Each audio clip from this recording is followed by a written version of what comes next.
Hey guys, welcome back to Etheria Restart. So they just dropped the patch notes, and the first thing I noticed, I was scrolling down because normally I just scroll past the new character stuff because we already know about that, but we got a new SR coming as well. It is Nell, a support Animus who provides both AoE vulnerable and speed up buffs.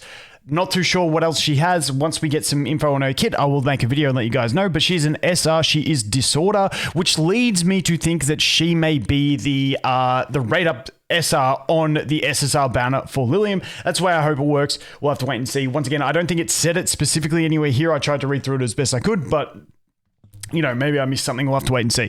But yeah, I that's definitely what I think will happen. Anyway, let's move on to the next thing. Yada, yada, yada. Outfits, cool beans. Gameplay updates. Grim Pursuit Inferno difficulty now features a guaranteed mythic quality shell drop. After every 5 battle victories, you are guaranteed to receive 1 mythic quality shell. Better than getting 10 yellows. I think Sean B got one of he was on 9 yellows from 9 runs. He messaged me the other day, so hopefully that doesn't happen again. Well, it can't happen again. New Ember Trek mechanic introduced. Frostbite. Okay, so that's the new buff for Ember Trek after the reset, obviously.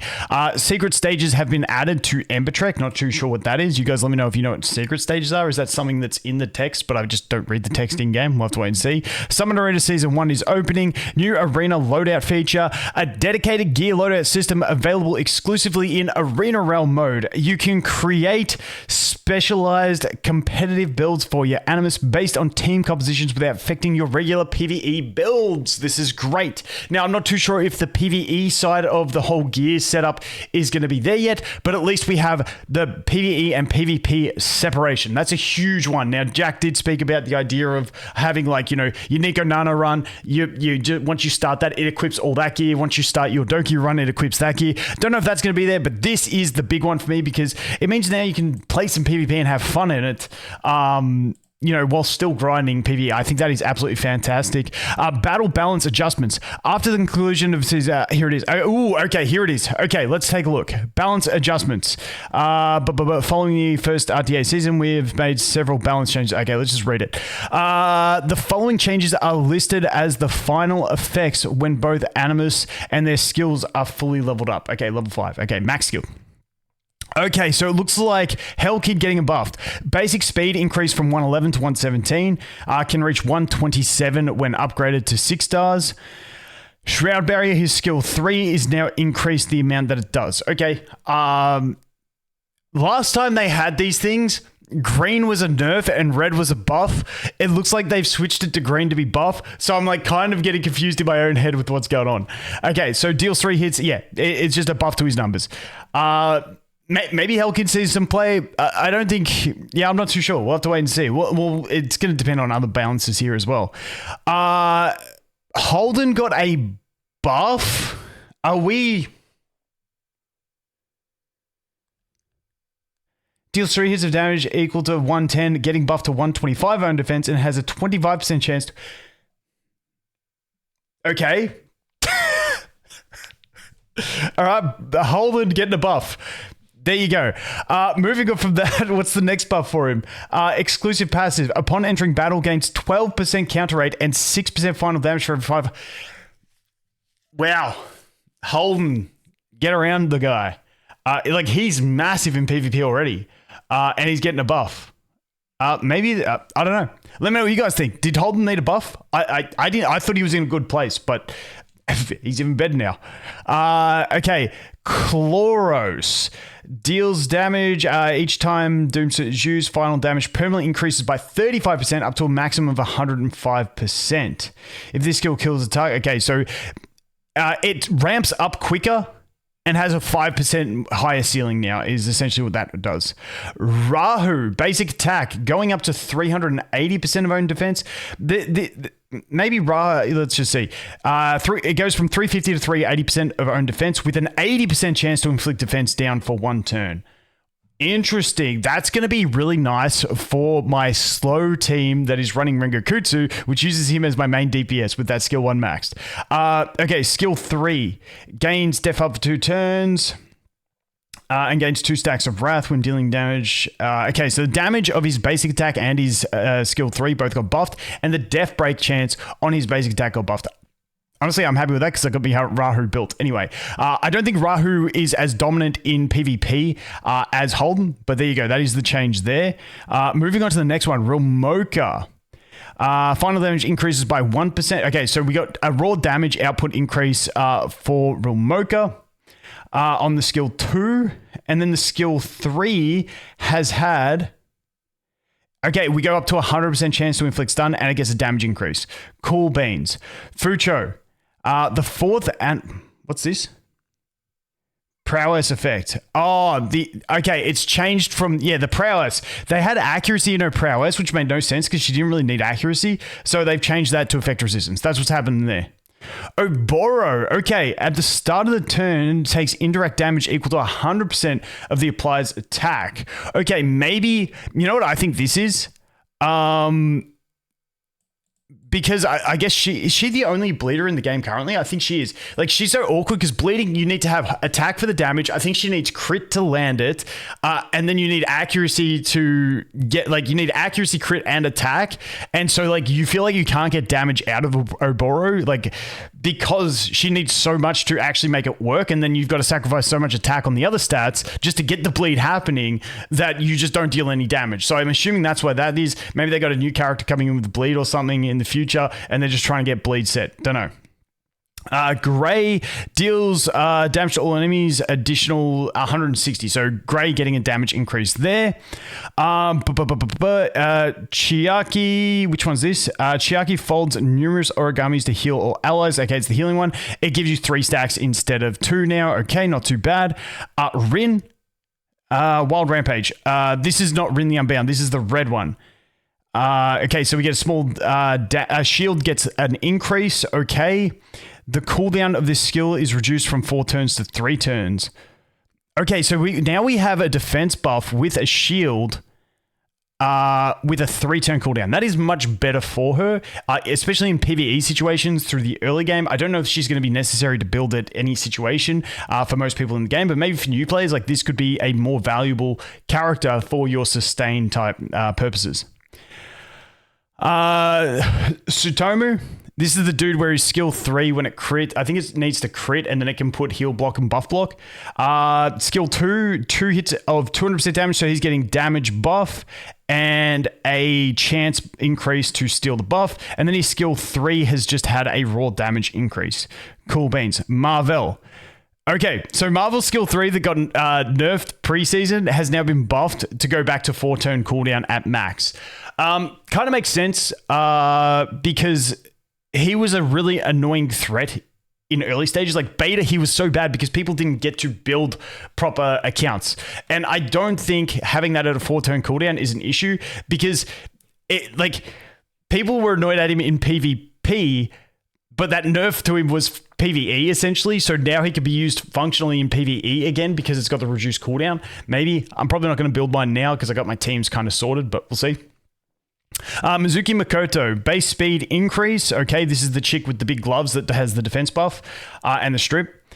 Skill 1, increased damage. Okay, then we've got Sybil. My girl Sybil, dude. Okay, skill 2 gets a damage increase, and skill 3 gets a damage increase, and a higher chance to land the defense decrease. The defense down. Nice. Sybil already built. She just gets better. Nice. I like it. I like it. Number 41. The turn meter, which used to be 30%, got nerfed to 20% before the launch of the game, is now back up to 25%. Kachi, this is the rare Kachi. It now has a 50% chance to inflict stun as opposed to 35. These are all like more niche unit that most people won't use, but like the normal Kachi, honestly, not a horrible character. He's got turn meter pushback with stun AoE, and then he's also got the boosts and allies gauged by 100%, gives them attack buff and also reduces their cooldowns. He's not a bad character either. Maybe I'll play with him and build him at some stage. Shell adjustments. Okay, Revelation. All right, below a list of the affected awakened skills. Okay. Oh, okay. So this is when they're at, like, you've done the final awakening for them. Okay, so Revelation. In PvP modes, Revelation will be affected by the Etheria effect protected field, reducing damage dealt by 30%. Okay. The protected field. I'm assuming this is just saying like this is their like thematic way of saying it works, but it sounds like in arena, the damage of revelation is reduced by 30%. That is the way I am reading it. Let me know if I'm misinterpreting that, but that's how I am reading this at the moment. So we got to wait and see because I don't know. I was chatting with Keka and it feels like endgame. The problem is that like more casual players just can't build the counters to revelation. But if you take it out, then we get into a real disgusting bruiser meta for the high end players. So I think it's tricky to strike a balance. I'm pretty sure this is all just saying that revelation has its damage reduced by 30%. I think the problem with revelation is that like non-damage characters get damage out of it, which is kind of crazy in the application. But let's see how this goes with the 30% damage reduction. It's a really weird balancing act based on the current state of the game. We'll take a look at the rest of the changes. But yeah, it looks like revelation is getting reduced by 30%. All right, gold line. When the host Animus uses skill 1 twice, increases the host's final damage by 8% now. That's a big increase. And effect accuracy by 15%. Maximum stacks reduced from 8 to 5. Okay, so that is the damage is now... it used to be 5 times 8, now it's 8 times 5. So it's the same, 715, pretty much the same. It's a small increase, I believe, because the 7 was a little bit lower. But yeah, basically it stays the same. You just stack it quicker. My problem with Golden Line was I thought it was going to be fantastic for my teammate for like PvE purposes. But the final damage increase doesn't affect her true damage, which is like the majority of it. So it kind of sucks because it would have been nice to like when I was trying to use her in, whatchamacallit? In Doki Doki to get that accuracy increase as well into the second wave. But anyway, I digress. I don't think that's going to make Golden Line busted, but you know, it's a change. General adjustments. All shell skills will no longer be considered skill 1. Any effects that target or interact with skill 1 will no longer apply to shell skills.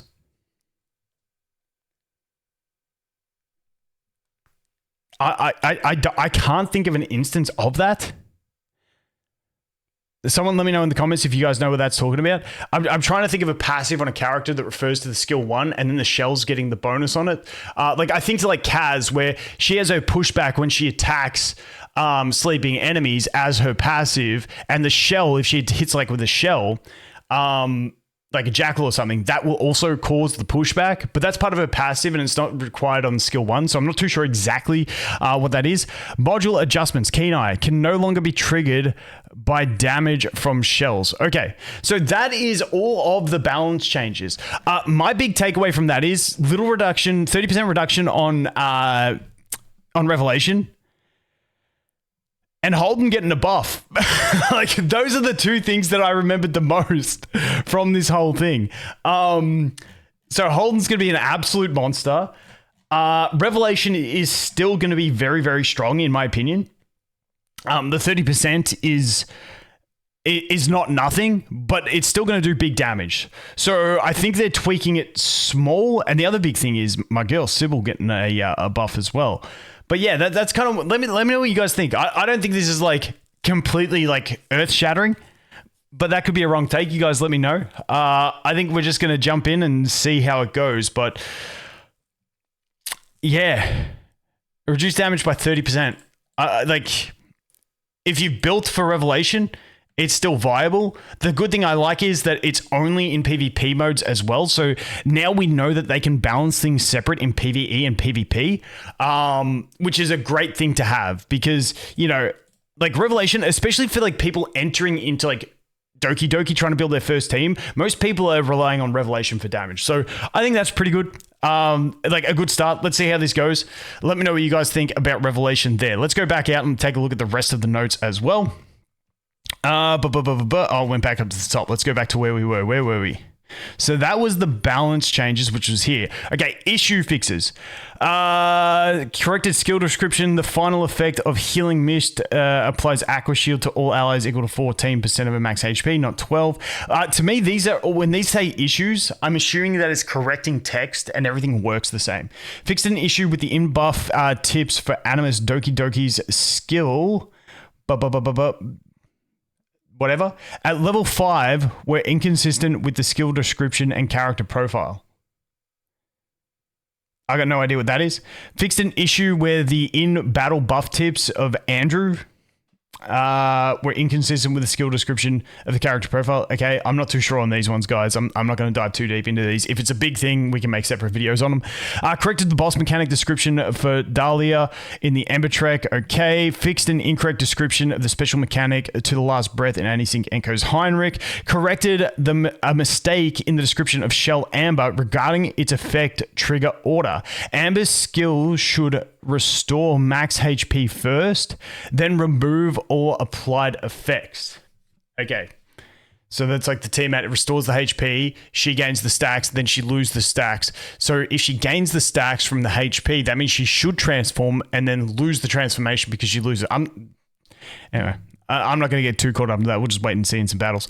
But it sounds like that's the description error, so it's still going to work the way it is working. Okay, I'm getting caught up on that. Fixed incorrect in battle text of and buff tips for Shell Samba. Isn't that the new thing? Fixed an issue where Animus Dinah's damage boost effect was occasionally affected by other effects. Dude, can I just say, Dinah gives me the absolute shits. Her skill description says I feel like it's, I could be wrong on this. I feel like it's applies Death Break. If Death Break is already on, it applies the weaken thingy-mabob, and then if that's on, it applies the other one. But the problem is, if they've got the weaken from like a Ditting from his basic attack, it doesn't put the Death Shred on. It goes straight to her other amplification debuff. And I'm like, no, I want the Death Shred. It annoys the hell out of me. I don't know if that's a bug, if that's just a me thing. You guys let me know.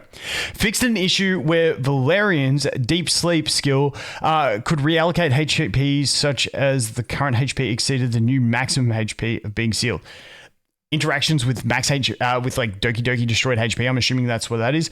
Fixed an issue where equipping the Bulwark module on Animus Freya would cause the turn meter to display incorrectly.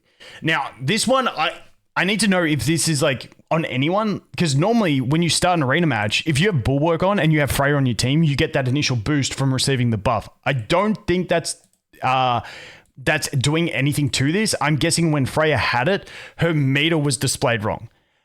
But the actual functionality shouldn't be changed. Have to wait and see. Fixed an issue where Rahu would no longer trigger co-op attack after acting until gaining a new stack of Wrath. Ooh, does that mean, is that like a little subtle buff to Rahu? Meaning he's going to co-op attack more? Fixed an issue where Fangus' passive skill would become invalid after being revived or triggered by Amber. Okay, that's annoying. Fixed an issue where Dark Moon's effect extension debuffs sometimes did not work correctly and could be transferred to other enemies. Fixed an issue in Grim Pursuit Sharon where shortening debuff duration would trigger the Bud and the Flare evolutions. That sucks.